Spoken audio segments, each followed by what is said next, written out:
السلام عليكم.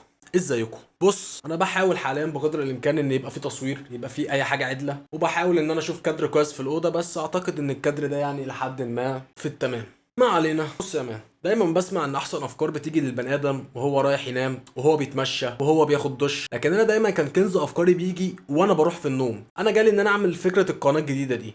ولو مش فاهم يعني ايه قناه جديده، فانا افهمك واقول لك ان كان في قديمه. انا كنت بروديوسر وبراب وساوند انجينير، ليله جامده قوي ساعات. بس الحمد لله سبت المجال ده، وهنبقى نتطرف ليه بعدين، لان انا مهتم ان انا اعرفكم انا سبت المجال ده ليه. ولما جيت اعمل القناه دي كان هدفها اتكلم في اللي نفسي اتكلم فيه انا واصحابي مثلا، لان كان عندي شغف، بس اللي هو انا واقف مكاني، عارف انت اللي هو ايه، مفيش حاجه تستدعي ان الواحد يعمل حاجه، فلا انا عندي شغف بس مش عارف اعمل بيه ايه. فكانت القناه دي هي الملجأ ليا ان انا اعملها واتكلم فيها في المواضيع اللي انا محتاج اقولها، بس بالطريقه العاديه جدا بتاعتنا، كاننا قاعدين على قهوه.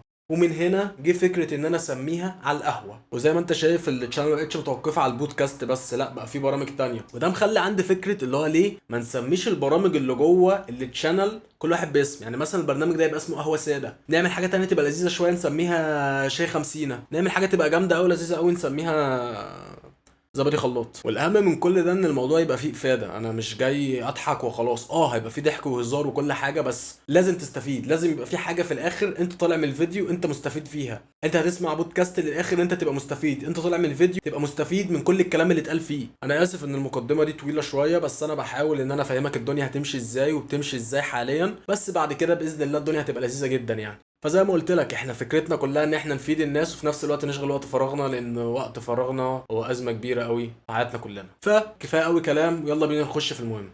هل الاستمراريه فعلا بتخليني شخص جامد كده، ولا هو شويه كلام من كلام كورسات التنميه البشريه وخلاص؟ وعشان نقدر نجاوب على السؤال ده احنا محتاجين نرجع حبه حلوين ورا. ما هي الاستمراريه؟ بص يا صاحبي، عشان نبقى متفقين، انا زيك بالظبط لسه ما عملتش اي حاجه في حياتي.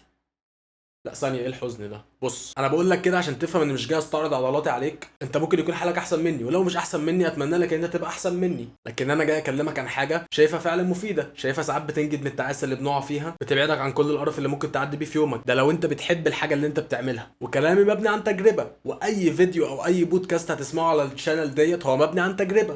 مفيش حاجه من وحي خيالنا مثلا او سكريبت مكتوب. المبدا انا جربت ده فانا هتكلم عنه عشان افيد بغيري. ليه الاستمراريه مطلوبه؟ ليه حياتك بتتطور وبتتحسن لو استمريت ان انت تنتج في حاجه واحده بس؟ عارف الفلاح اللي في الغيط اللي بيزرع نبته، هل النبته دي بتطلع تاني يوم؟ لا. تالت يوم؟ لا. رابع؟ لا. خامس؟ لا. سادس؟ لا. انت عارف وانا عارف انها بتاخد وقت. المزارع والفلاح اللي زرع النبته دي هياخد وقت عشان يعرف يجني ثمار النبته اللي هو زرعها، لازم يسقيها كل يوم ويلاحظ تطورها. لحد الان احنا تمام. الاستمرارية سلاح ذو حدين، مصحصح ومفوق كده اللي بتعمله. الطرف التاني هو الانضباط. عمر ما بيحصل استمرارية في شيء غير لما بتكون منضبط. وعايز اقول لك انك لو شايف انك مش منضبط، فانت عدم انضباطك ذات نفسه انضباط. عدم ضبط اكلك، عدم ضبط نومك، عدم انضباطك ذات نفسه فهو انضباط. فده معناه ان انت في انضباط، انت منضبط على كل الحاجات دي فعلا ومش عايز تغيرها. تتفاجئ ليه؟ دي الحقيقة. اقولها لك يا عم بطريقة تانية، انت في منطقة الراحة، الكومفورت زون، انت في منطقة الراحة بتاعتك وانت مش عايز تطلع بره. مرتاح هنا وانت فعلا مرتاح هنا. اي حاجة بتعملها بره منطقة راحتك، لا استنى هنبقى نرجع للموضوع ده تاني. انا عايزك تسند ظهرك وتركز معايا في اللي جاي. روح اعمل قهوة وتعالى.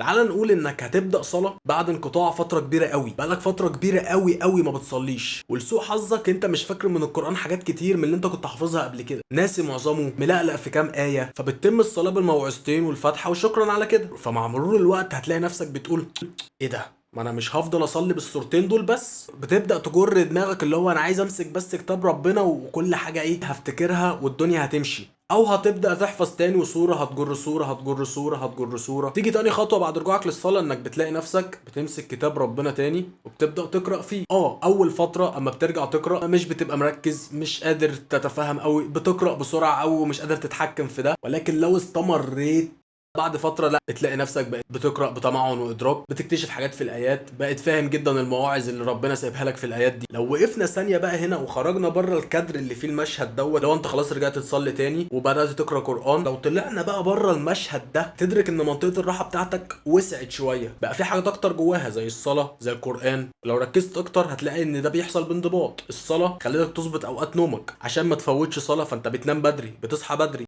هتلاقي نفسك محدد وقت في يومك لقراءة القرآن. لو ركزت اكتر واكتر واكتر بقى هتلاقي ان ده بقى العادي بتاعك. فاكر العادي بتاعك في اول ما اتكلمنا كان عامل ازاي؟ انت كنت في الاول ولا بتصلي ولا بتقرأ قرآن، وبقى العادي بتاعك دلوقتي ان انت بتصلي وحافظ القرآن وبتكمل حفظ في القرآن. انت ممكن تقف هنا ثانية وتسأل نفسك هي دي خلاص بقت منطقة الراحة بتاعتي؟ او بطريقة تانية هي كل فترة منطقة الراحة بتاعتي بتتطور او بتوسع؟ فهقول لك ايوه. كلنا عارفين ان الانسان عموما بياخد 40 يوم عشان يكتسب عادة او يبطل عادة، فانت خلاص بقى ده العادي بتاعك. فتكتشف بعد كده انك واقف، او بمعنى اصح رجعت لمنطقة الراحة بتاعتك تاني بعد ما كنت عمال تعافر عشان تتطور وتوصل لحاجة بقت الحاجة ديت خلاص معاك، بقت من ضمن الحاجات العادية بتاعتك.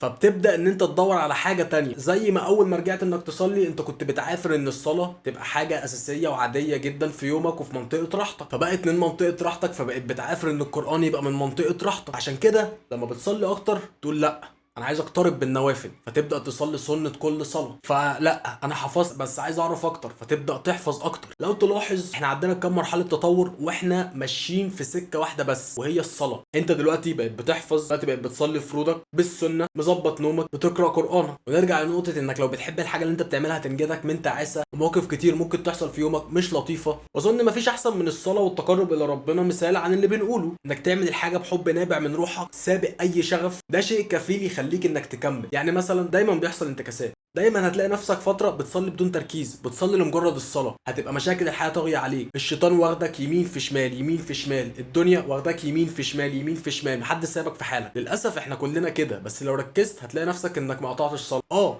انت حصل لك خلل بس الاساس بتاعك اتاثر بس ما وقعش، وده حال الدنيا، شويه كده وشويه كده. طيب مثال تاني، هات ورقه وقلم واكتب انت عايز تعمل ايه بكره على شكل مهمات. يعني مثلا انا عندي مهمه اساسيه بكره ان انا اصلي الفروض كلها، فاكتب مثلا مهمه الصلاه واعمل جنبها مربع، واخر اليوم بعد ما تصلي كل الفروض بتاعتك اعمل علامه صح. عايز بكره اروح مشوار اخلص ورق، عايز بكره اتفرج على فيديو يفيدني في مجالي. اكتب الحاجات اللي انت عايز تعملها، هتلاقي نفسك بتخلص حاجات كتير متراكمه عليك في وقت اقل. هتلاقي نفسك مزود مهمات فوق المهمات اللي انت المفروض تعملها، وبتعمل كله، بتخلص كل المهمات اللي وراك. ليه بقى كل ده حصل؟ لانك كتبت. انت حددت التحديد يا صاحبي، انت حددت انت عايز تعمل ايه. اهم حاجه عشان تعرف تنجز اي حاجه في حياتك. ونذكر هنا النوت بوك الجميله دي استاذ احمد ابو زيد، قناه دروس اونلاين. دي الصفحه الاولى في اول النوت مكتوب مقوله اذا لم تكتبها فهي غير موجوده. اكتب اللي انت عايز تعمله. ببساطه شديده الاستمراريه في الكتابه هتخليك تنفذ حاجات كتير، حاجات انت كنت شايف ان انت مش هتقدر تخلصها كلها في فتره زمنيه معينه. ببساطه شديده هي دي الاستمراريه. جرب واسع وهتقع وتقوم وهتقع وتقوم تاني. انا قلت لك ان الكلام ده مبني عن تجربه. عمري ما كنت زي ما تقول كده في الفورمه في الحته ديت طول عمري. اكيد بيجي انتكاسات، بس دايما في سؤال لازم تساله لنفسك عشان تقدر تقوم تاني. انا بساله لنفسي وانت برضك اساله لنفسك، وانا بسعى في نفس الحته دي تاني ليه. اكيد هيبقى في اجابه تقدر تقومك تاني، لان لو مفيش اجابه ما تكملش سعي في الطريق ده، ابدا ادور على حاجه تانيه تعملها. ابعد عن الطريق ده لان كده هو في الاخر مش هيفيدك في حاجه في حياتك اصلا. لكن انا بكلمك ان هو ده الصح وهو ده الاحسن. حاول تمشي عليها على قد ما تقدر. معاك ان هي ساعات هيبقى في سياق انتكاسات، بس معلش كلنا بيحصل لنا كده، كلنا بننتكس، بس ارجع تاني. والسؤال اللي انت هتساله لنفسك ده هو اللي هيخليك تقوم تاني بسرعه. فما تنفخش في قربه مخرومه يا صاحبي من الاخر، ما تضيعش وقتك في المجريات. صح فكرتني، صح. كتاب المجريات لدكتور ابراهيم السكران. لو مالكش في القرايه ممكن تتفرج على ملخصات ليه، اكيد هتلاقي ليه ملخصات على اليوتيوب. لو ليك في القرايه انصحك انك تجيب الكتاب ده وبشده، هيفيدك كتير جدا في حاجات كتير جدا. اسف ومش اسف يا صاحبي ان انا طولت عليك، وعايزك تقول لي في الكومنتات اكتر حاجه شايفها ممكن نطور فيها، حاجه ممكن نتلاشاها، حاجه ممكن نزودها، فكره حلقه معينه، فكره بودكاست معين. ما تنساش بقى اللايك والسبسكرايب، زي ما قلت لك القناه لسه جديده، اوعى. اشوفك على خير، ويا رب لو مكتوب ان احنا نتقابل تاني نتقابل على خير باذن الله يا صاحبي. يلا، السلام عليكم.